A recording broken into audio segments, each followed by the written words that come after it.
California, baby. Welcome to the survey.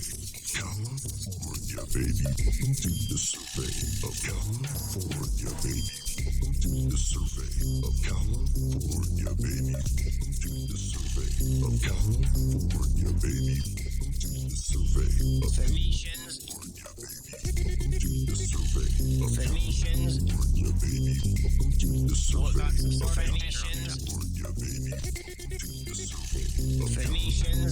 to the survey of Phoenicians. California, baby. Welcome to the survey of Phoenicians. California, baby. Phoenicians. Just look at it. Look at this building. Phoenicians. Look at this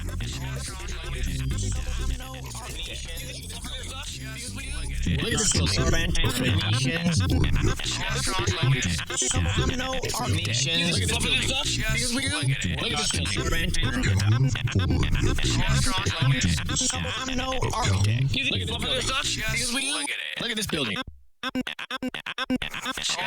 at this building. I'm no architect. Look at this building. Good dawning to you all here at the of the California Historical American Building Survey, California. Volume 3, or 2, or 4. Hell you do. We'll kick it off with a real doozy. This bad mamba jamba, officially, this right here is known as the Stone Ruins. That's it. I got nothing else. Oh, on the little sheet there, it says brewery written in parentheses, but I see no evidence of that. Now this one here is quite the structure. Very interesting tale about this castle, which merely appears to be a castle. We are assured it is not, in fact, a castle. It was built by an actor and capitalist in 1882, who, allegedly, despite its 6 stories and 3 80-foot steeples, was merely a retreat for actors. And later on, he lost it in a duel, along with other fortunes, where it became a nightclub, and also a candy company, or at least where the candy company administrators met. In 1903, it was acquired by the Christian Brothers, who then repurposed it as a church. These are the same people that established St. Mary's. And as a St. Joseph Church, it went well for 40 years. Then it was reduced to a 2-story building somehow. And finally, in 1959, they said to hell with it, and destroyed the whole thing. Despite its stained glass windows and Moorish appearance, and its Slavic castle-like château appearance, it was, alas, none of those things, we are told. But as usual, I'm here to say, nah-uh. These are drawings of an old mission in San Jose, which eventually became the old mission in San Jose. Curious electric pole here. Not very tall, is it? And looking old, even before it became old. You know what I mean? But here we are in the 60s. Here sleep 4,000 people who helped the Padres build the mission, and this is how we thank you. A mass grave. So kind. So very, very kind. Out in Hayward, here we have the old brewery. No date given, building currently destroyed, foundation very dubious, and of course, all of these towers, very necessary for what we're told is a brewery. And we saw this earlier. These are the welding guys. Question: does the foundation's lopsidedness have anything to do with the fact that they had to paint this building a different color from here on down? That's just a coincidence, right? Like there's no way that the dirt was actually this high once, and then they had to dig it out, right? And then that's why they had to repaint it under here. I mean, that's just a coincidence, right? Okay, good. I thought so, because I was about to say that's a lot of digging, and I wonder what buried it. You know, like you just gotta wonder, just curiously passing by, just wondering these things. You know, just don't mind me. And here we are in the Oakland Pier. These pictures are taken in the 1882. Choppy water, boys. Tread carefully, won't you? And apparently, while all this was constructed, just 3 years after San Francisco became the bustling place that it is today, in only 3 years it established this amazing pier as a go-to and a ferry. And it ran for another... It was finally disbanded in the 1950s. I believe it stopped ferrying in 1919. It built all this and then basically stopped using it after 50 years, which seems to be about what America was all about back then. We just built things just for about 50 years, and then we just wandered off disinterested like a little boy with ADD. I guess I need to just believe that is reality. Yeah, right. Now, this one I can't find anything about. It's been purged from the records, it seems. These numbers don't conjure up anything, so I'm afraid I have no insight other than the remarkable old architecture, which is very impressive. And I'm guessing that these were probably an off-white or cream color, which means that this is probably brick and cream striped, indicating, well, you already know by now, probably. This lovely structure was built by J. Moss in 1864. He was one of the first on the scene from Philadelphia in 1854 in California, and promptly became a leader in the telegraph, gas, and mining fields. So, yeah, Very lucrative indeed. So imagine that. Someone from Philadelphia coming here and helping to set up the telegraph and the gas and the coal mining. And being an expert at all three, apparently. Being a very wealthy man. Also sat on the board as, I believe he was the head of the University of California. So, right. A very connected individual, you might say, in the first California video. But I thought I'd just pop in with a little bit more information. Built by Dr. Enoch Homer Party, which is quite a name. And he was an early pioneer, and his son followed him and lived here as well. It occupied almost half a block, and it was a mansion. It still is a mansion. The Party Boys were both, during their lives, the mayor of Oakland, so that would explain where they get their money from. And they also, the younger Party Boy, ended up being the governor of California for 4 years, as well as they were both had time to be physicians as well, as you could do in those days. You didn't have to pick one career, you could just be excellent at several things. It's a fine building indeed. And there are a great number of these picturesque Victorian homes in California.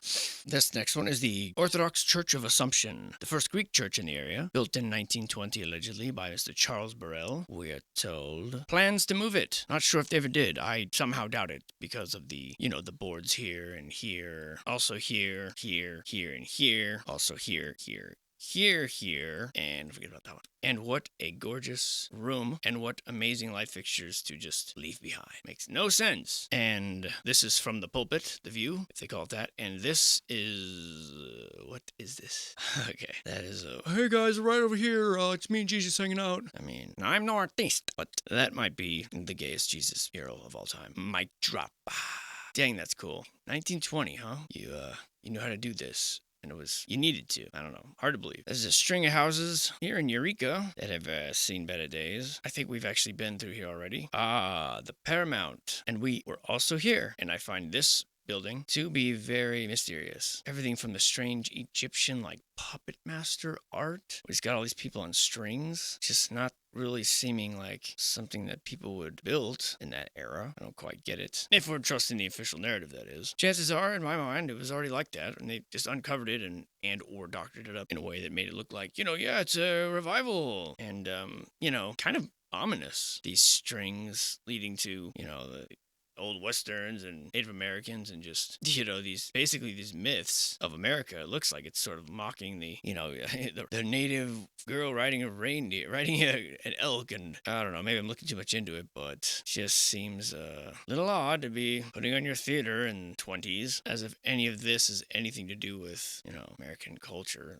What is this? Like a scorpion? I don't know. I find it to be odd. Built in the 30s, we're told, and then painstakingly restored in the 70s. So I don't know if it took 40 years to fall apart. That seems unlikely, but it is a unfathomably interesting building for sure, with some very non-American motifs all over it. Mount Basie, a well-known mason. Bizarre artwork here to have in the 30s. As far as I'm concerned, I mean, maybe they were way ahead of their time, but something about it just don't sit right with me. Man, then immediately, of course, we're going to jump to these old rustic buildings out here, which is apparently what America was. Just this land of opulence and wealth, fine doorways, which no one's allowed to enter, and just buildings literally made of what looks like just hay or grass or mud, and really not much of an in-between. Either western town with really some older trees in them, but looking very like you'd expect from a state that would only be around for 20-30 years. You'd expect people to be living pretty rustic like this. What you wouldn't expect is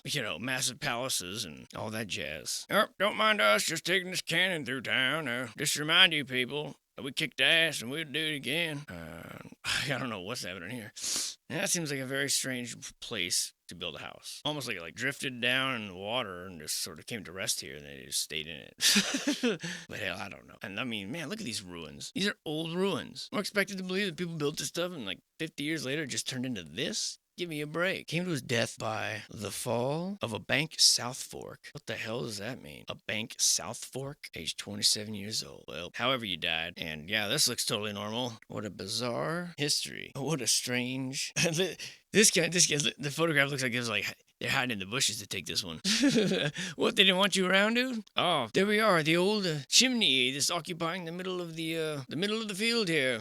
This says it's the roofless ruin of an old mining venture. Well, yeah, did you even try? I mean, I could have come up with that. Don't mind us out here. We got nothing to do but pontificate on the unponderables out here in Angel's Camp. Say, hi, what'd you jerk off through my railing, huh? Weird place to put a door. It's like they want someone to get injured. Here's your railing down here, mister, come and get it. These are some very rural parts of the state that many people forget even exist. All the massive amounts of farmland and rural areas are really vital to the nation, and it's a shame that they have to be saddled with the politics of the fringe that live on the coast. In my most humble opinion, of course. I am merely a vessel repeating of what many inlanders from rural California have relayed to me, so spare me your anger. This also simply being called a stone ruin with no history. I wouldn't quite call it a stone ruin, though. I mean, I see wooden facade, I see block, I see stone as well, but there's a lot more to this building, I think, than that sentence. What, they got beer here? Where's it at?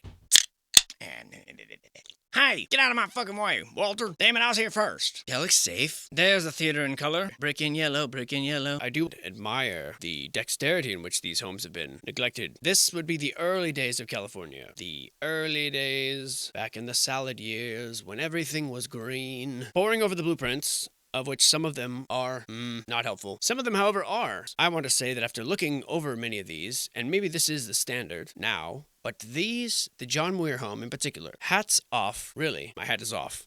I mean, I'm not wearing a hat right now anyway, but so, yes, hats off. But were I to normally wear a hat, I would have thrown it up to the heavens long ago had I had a hat on. But since I'm hatless, hats off, cheers, a toast or strudel to whoever made these drawings, though they may be long gone. They did an excellent job, really, detailing it. One thing that I found to be particularly of interest is this. They often show in these old homes the elevation and the basement. See here, from this you can tell that the basement, at least from looking at this is obviously a cross-section of the home, that this right here, this line here, was the original home. Ignore the arrow part for the sake of this drawing. We're just looking at the line. That this was the original home, and this would be down here in the basement.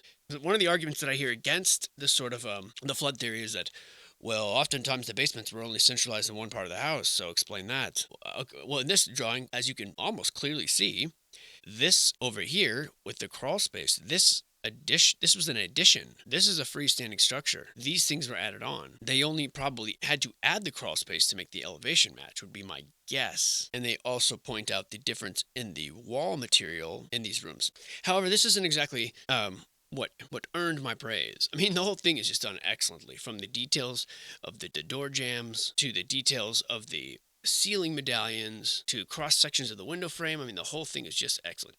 And you can see some strange elevation and stuff here, as you see in all these old drawings done after the fact, which is how you know they were drawn after the fact, after the building was constructed, not before. They're not blueprints. Here they compare the elevations and the differences. I mean, they just did an exceptional job on this. But right here's the medallions. What I found to be most of interest was this right here. Literally the doorway drawn and submerged into the earth. Now, can anyone explain, without using the idea of a post-construction flooding, or I suppose an intense dust storm, whichever it may be, why the door would be at least 3 or 4 feet underground? And if you cannot, then welcome aboard. This is probably the first time that I've actually seen the door drawn in like this. So hats off to the honesty in this individual for the enlightenment that your integrity in your work has caused. Anyway, moving on. This segment of the survey is in the earlier days of California, obviously the very rural areas, and these are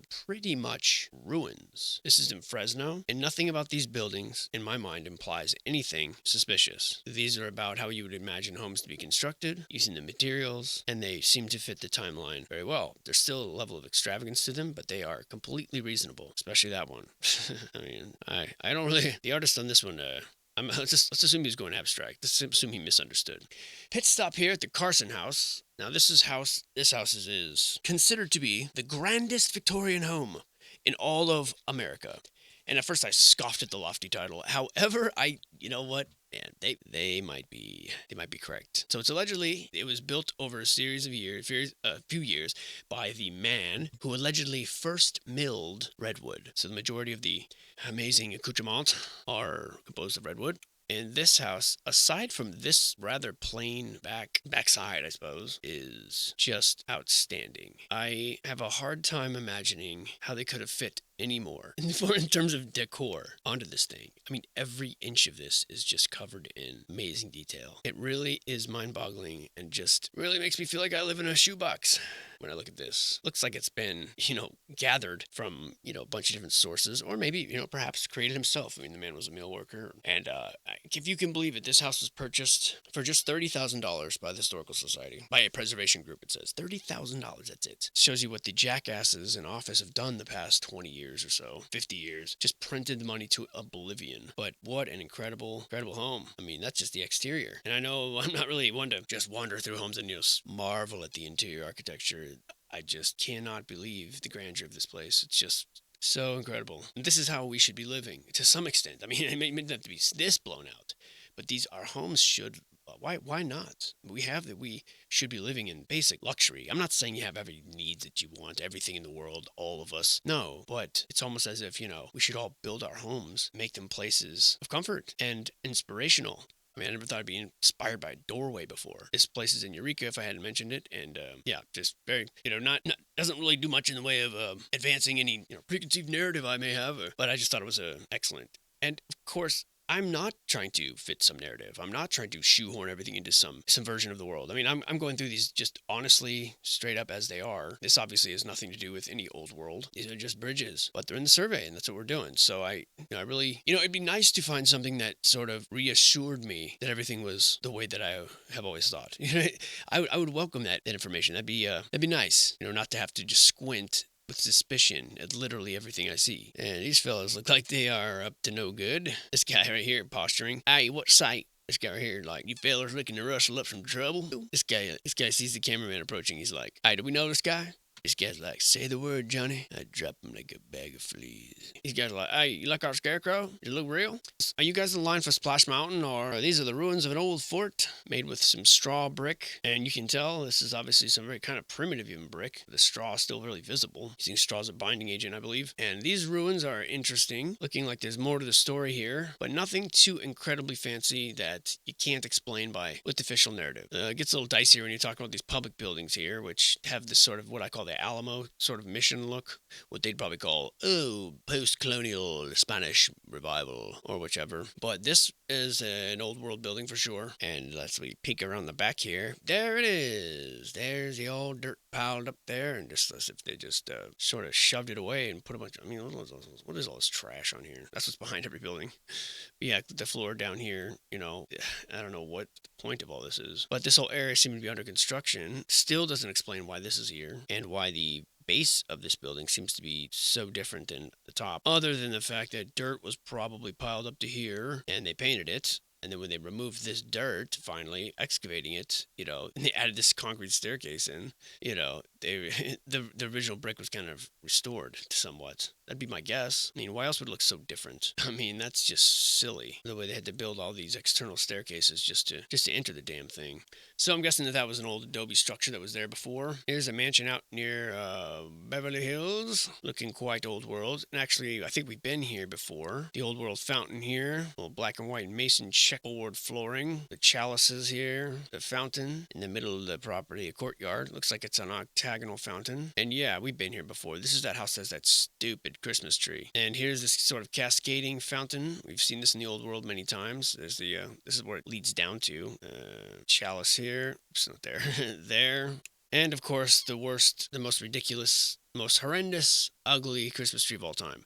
I mean, what'd they do? Did they just rob the area? Did they just go into did they just rob every Hallmark store, whatever they could find, and just put every fucking ornament possible in there? I mean, that's ridiculous. Oh, don't mind us. I wish it were real, Grandma. Poof. Oh my god. And not sure what's going on here anyway. They're here to see. But that's what it looks like without all the people. Everybody get in here. Good job. Everybody go home. Thank you. Now back. Go home. Now back into a drawing. And here we have the furnace of Khazad-dûm. No, I'm just kidding. I actually don't know what that is, but if this was Pennsylvania, they'd be calling that their furnace. These are some rough looking streets here in Calaveras. And I can't tell if that's a UFO up there or what. This is a theater, allegedly, in San Andreas. Unless everyone just looked exactly the same. It's always just the same handful of guys looking just sketchier than hell. This hotel got some elevation issues. This is one of the first Wells Fargos. Although we're told that in 1852, Wells Fargo was founded in San Francisco. So I suppose this picture's taken in the late 1800s, 30, 40 years later. They had a branch that they abandoned, or it was destroyed by fire. I mean, not very likely. This looking a lot older than 30, 40 years. Courthouse in Calusa, and I mean, these photos just look tampered with. This whole leaf thing, I don't believe is in the foreground. Looks like it was sort of added later, and they whitewashed out the dome here. See if I have the documentation on this one. Alright, here's a bit of info. This is allegedly built in 1854. Calusa was the site of an ancient Indian village from the people called the Carusi, where they got the name. Settled by a man named Chas D. Simple. In 1849, he bought land from John Bidwell, was made a county seat in 1854. And this was allegedly built in 1854. So this was the tribal capital of that city. And looking behind it, it looks like there's like a dome structure back here. I get the sensation that they're kind of trying to hide this building a little bit with these pictures. Like they're just not very clear. It's described as a 2-story mason building with a 2-story portico surmounted by a cupola set back with an iron wrought fence spiked 4 feet tall. And that description was apparently written in the 60s, 1961. No date on the photograph, but so 1854 has a question mark by it. So you wonder, in 5 years after settling the land, what used to be the ancient tribal capital of the Calusi people, you have Calusa and you have this building already. Somehow Mr. Bidwell owned the land, and I find the whole story to be rather suspicious. But no real surprise there. Interesting insignia there. That is the same shape as the Sun logo. Matter of fact, there's a community near here called Sun Lakes that has 2 communities built around lakes that look exactly like that I'm also a little bit suspicious of. There it is. Alamo. Used to be pottery. You can tell. But now the pottery's gone. It's just Alamo. It's a Hotel Alamo, I guess. Wow. And that looks like something that pioneers would build. This is near Brentwood in the county of Contra Costa. And I'm not sure why we have to have strange, shifty people hanging around this picture. Or maybe they're ghosts. Because after all, this house was allegedly built by Thomas Boyd. Allegedly built between 1853 and 1856 by a pioneer physician named John Marsh. It describes it as a 3-story mason structure with a crooked tower, basically. And then it says, never important for its interiors. A cross between a Victorian Gothic cottage and an Italian villa. This Mr. Marsh presented an AB to Mexican officials, and they made him a doctor and allowed him to practice medicine. The John Bidwell party yet again, and sold it to Mr. Marsh. He married his wife, Abigail Tuck. She died in childbirth before the house was finished, and he was murdered shortly after. This photograph, and I'm not sure why the description down here is scribbled out. Classified, I guess. That's bizarre. This is taken in the late 1850s. So if this was built in 1856, and the owner was murdered in 1857, this is supposedly still a relatively brand new home. It doesn't look like that to me. This picture was taken in 1870, so 15 years later, and this is after the earthquake when they replaced this with wood. Now, it looks to me like this has been tampered with because the second chimney is not there anymore. Unless that's just the angle, possible. But I'd like also point out, and it's hard to see, but this one doesn't look like it has the little chalices that this one does. So at one point they added these, they embellished on it, I guess. Then in 1920, it looks like this, so they've painted it black or darker, and they have changed the chimney from 1 to 4 little ones. And also the columns have been reduced. They're not those fancy columns anymore. Then in 1921, 1 year later, you have this photograph. You can see the chimney in more detail. This is completely whitewashed out of the photograph, the top. And then by 1925, and a very dark roof, by 1925, you're back to a lighter roof, still a whitewashed top and back. I just don't know what to make of this building. Like, you wonder why they would strip it from these nice posts to these. The change in elevation seems bizarre. You go from a wooden fence with hills behind it to a no fence, same hill behind it, to a block fence, same hill behind it, back to no fence, and back to a wooden post and wire fence. I guess the block fence is still visible here, so maybe that block fence is still there. I don't know. I just feel like this is a strange thing. Anyway, I'll stop obsessing about it. These random adobe homes. Is this a brick bench? Somehow it makes me think that it was something else originally. It's hilarious. Again, we've got this seemingly unnecessary cupola on the top of all these buildings. And the old brick foundation here, kind of telling. There's the fireplace. There's the medallion, the mahogany paneling, the various fireplaces, I should say, throughout the home, which of course they were obsessed with. That being the Muir home we were discussing in the very beginning with the blueprints. This is Sutter's Mill, the famous site of the famous site of the gold rush. Which, while we're on the subject, let's talk about Sutter's Mill and the role it had to play in California's history. This otherworldly, insanely ornate, fantastic building featured in a World's Fair, allegedly. Festival Hall in 1915. Remember that date. So 1915, California has achieved such opulence that we have lights that look like this. It's incredible. This building is incredible. Fountains and spires, statues everywhere. This man's name is Samuel Brannan. Samuel Brannan was a journalist. Well, he founded the California Star, which is San Francisco's first newspaper. He was the first millionaire. He was a prominent Mormon, businessman, journalist, and he was the first one to publicize about the gold rush. What he did was, there's a man named James Marshall who discovered gold at Sutter's Mill. Marshall was just a construction worker. Sutter's Mill was just a sawmill in the foothills of the Sierra Nevada, nowhere near San Francisco, hundreds of miles away. When word finally trickles in about 4 months later to San Francisco, this man finds out about it. And he sets up a store to sell gold prospecting supplies. And he gets a vial of gold somehow, as legend has it. And he wanders through the streets of San Francisco, which at the time, if you can recall, only 1,000 people lived there, according to their own census in 1949. This is March 1948. So he's screaming out, gold, gold, gold from American rivers. And somehow, word of this gets to the East Coast by August, and the New York Herald runs this report. The president, in December, tells Congress that it's been confirmed, and in 1949, 25,000 people bum rushed San Francisco, and another allegedly few hundred, tens of thousands, went to other parts of the state. So very sensationalized, seeming very much like propaganda, and then you have these sort of ads running. From New York to California, I mean, yeah, you can go through Panama, the crocodile canoes, and you could take this long haul here, or you could go by ship. Anyway, getting there is half the fun, even if only half of you make it. And the Vanderbilts got their fortune this way, basically by charging fortune for people taking steamships there. A very convenient way, you might say, for these people to get rich. This is the view of San Francisco, as we're told in 1846, when it was allegedly just a Spanish mission. You can see here, there's just a few settlements. You can count them on two hands. Despite the fact that gold fields were hundreds of miles away, San Francisco had 25,000 full-time residents, which would be more than a quarter of California's entire population at the time.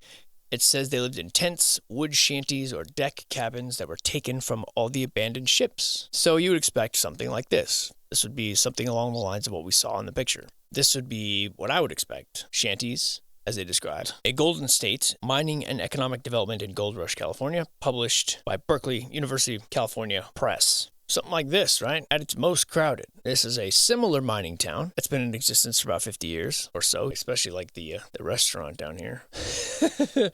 Can't spell, but we can cook. Shanties, tents, and cabins pulled from abandoned ships. What does that mean? Well, this is what the bay looks like in 1850. That is a lot of boats. You can count the masts. You can see that there are hundreds. Many of them simply lay out there and rotted until they sank. There's some cockamamie story about how, due to some law they made, people were just sinking their ships intentionally so they could own that land. These ships look like they've been there for a long time. Either that or that journey was real rough. Now, why you would sail to San Francisco in the first place to look for gold is beyond me, because there's no gold in San Francisco. So why would you stay there? And if you don't have a place to stay, why would you abandon your ship in such mass droves? Makes no sense. What captain would do that? So something else is going on here. There has to be a reason why they are left like this. In this photograph from 1849 to 50, it's dated. You can see the ships. But what else can you see? These are massive. Here's showing you how far the actual gold fields are from San Francisco. So I don't know why you would even stay in San Francisco. Wouldn't you? I mean, a 100-mile commute to work, not really feasible in that era. Not feasible in any era. And you have photographs like this, 1855. So in 5 years, they built this. This is not possible. This is the procession, allegedly, and the date of this is given as 1850. And look at the size of these buildings. And that's not the only one either. Got this one over here. Yes, it's a drawing, but this isn't like this is an official document. I mean, this is what they used at the time. Here's your man that found the gold. In 1894, you have buildings that look like this, trolley cars. This is from a photo album that came out in 1870. This is allegedly the first firehouse. You look at the neighbor, the balcony's sagging, and you've got bunch of trash piled up here, bunch of doors missing off the neighbors here. Doesn't look new to me. Something doesn't make sense. This is from a panoramic shot, and this basically shatters the entire San Francisco narrative. From the size of even one of these, to the date, to the lack of population, to the buried homes over here, piles of dirt here. Something doesn't add up. Almost looks like a model city, a fake toy city. So are they faking it? Were they faking these buildings? Were they making it look like it was such a splendid place, trying to lure people in, like with the gold rush? Were they just trying to populate and move people here to get rid of the natives? Maybe. But who lived here? If this is a model, which it could be, I mean, kind of looks like it. I don't see any smoke or any... A few little things here. This is a model for propaganda purposes. This is a drawing maybe back here. Posted up, and then these are just all fake. Little cardboard houses. I mean, I'm trying to give them the benefit of the doubt here and come up with some reason. But I don't think so. I think this is what the city looked like. Now, this is ridiculous. This photograph is taken in 1870, we're told. The population of San Francisco in even 1900, even in that era, 150,000 people. That's not even enough to do this. And the size and grandeur of these buildings. We're talking about no power tools. We're talking about an era when zippers and buttons and bottle caps were just being invented. Allegedly. There were no power tools. There was a steam shovel being introduced. Like electricity barely. There certainly weren't any power plants. So you see what I mean how this is impossible. Look at these onion domes and these cathedrals. And so really, what happened here? Where is everybody? What happened to the original natives? It is the most astounding mysteries of our time. And people just don't seem to be interested in it or notice it. I mean, a city like this, empty, 200 years ago. It's astounding. So this is the jumping point. This is why California is important. This is why looking at these buildings critically is important. To unravel these mysteries, like how this, in 1860 whatever, this building can exist. We can have tram trolley tracks. We can have street lights. We can have all these things, but muddy streets. And not even enough people, it looks like, to even occupy any of this. So what is going on here? This is a photograph from 1880. And you have streetlights that are fancier than what we have today. From the looks of things, you got electric trolley cars, or wireless cars. Maybe they're horse-drawn still. It boggles the mind. If that weren't enough, we're told the official history of San Francisco is that it suffered a series of devastating natural disasters that leveled this city. We are told that by this year that we're looking at, by 1880, the population was 200 plus thousand, the 8th largest city in the U.S., somehow. Imagine. In 1900, a ship with rats allegedly infected San Francisco, and a 15-block section of Chinatown was quarantined, and there was a shortage of cemeteries for all the people that were dying.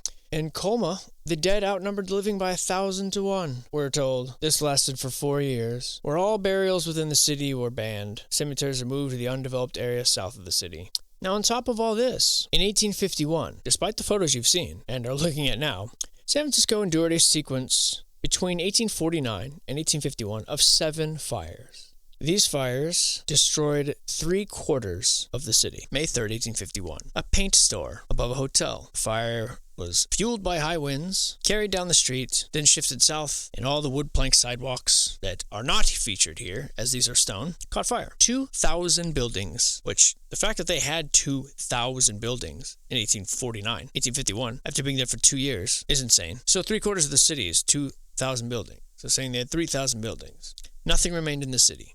It reached the waterfront. No insurance companies had even been established in the city. 9 people died. Now, I don't know what the hell is going on here, but does this look like a city that's been destroyed by fire? That was 1851. That was one of 7 fires. I don't understand how this isn't just being scrutinized by nearly everyone that acts like they understand history. Probably because this is impossible to understand. Yet despite this, they built back to this. And then, by 1899, 40 years later, it was a thing of the past. And you're looking at the San Francisco City Hall. Yeah, 50 years later, you have this. The little Statue of Liberty lady up here. Very interesting. But wait, there's more. Because in 1906, you remember the great San Francisco earthquake. They rated it a 7.9 on the Richter scale, despite that not being invented for another 3 decades. The earthquake lasted 42 seconds. They now blame it on hydraulic mining because of the gold rush, but I'm sure that's to push a particular narrative, and I think you know what I'm talking about. And alas, over 500 people were killed, but they estimate that another 2,500 in Chinatown simply weren't reported. I don't know why they wouldn't report them, but whatever. Now, in 2005, they bumped that number up to 3,000, although in the newspapers everywhere, it was 189. So I'm not sure why we're elevating it now, because it actually only makes everything look stupid. They say 300,000 people were left homeless out of a population of 400,000. This is in 1906. Over 80% of the city was destroyed by earthquake and fire. So buildings like this, which I don't even understand the purpose. I mean, look at the people. The size of the people on this. It's fucking ludicrous. Look how tiny they are. What is this even for? All lost, all destroyed. Here are the people watching in horror as they blow up buildings to stop the fire from spreading. But afterwards, where have I seen images that look like this before? Well, this is what the city looked like when it was done. This is allegedly what happened to all of those buildings. Ruins. This is from Russian Hill to Telegraph Hill. Nothing but some trees standing up. Where have we seen that before? Fires in California that turned buildings and vehicles to powder but left the trees. I don't know. Something about that seems very familiar. And yet, remember, in 1915, we have this again. We're hosting the World's Fair because the city was invigorated and they rebuilt so quickly. They became better than even they were before. And so, dressed in their funeral outfits, they had a big World's Fair to celebrate with massive eagles, buildings like this, because it was so easy to rebuild. Statues like this, structures like this is a better view. Something is not right. I don't know if anyone can look you in the face and explain to you how any of this is possible. Now, there are some other cities that have very similar timelines, but none quite so damning. And it's through this prism and this lens that I will be viewing California.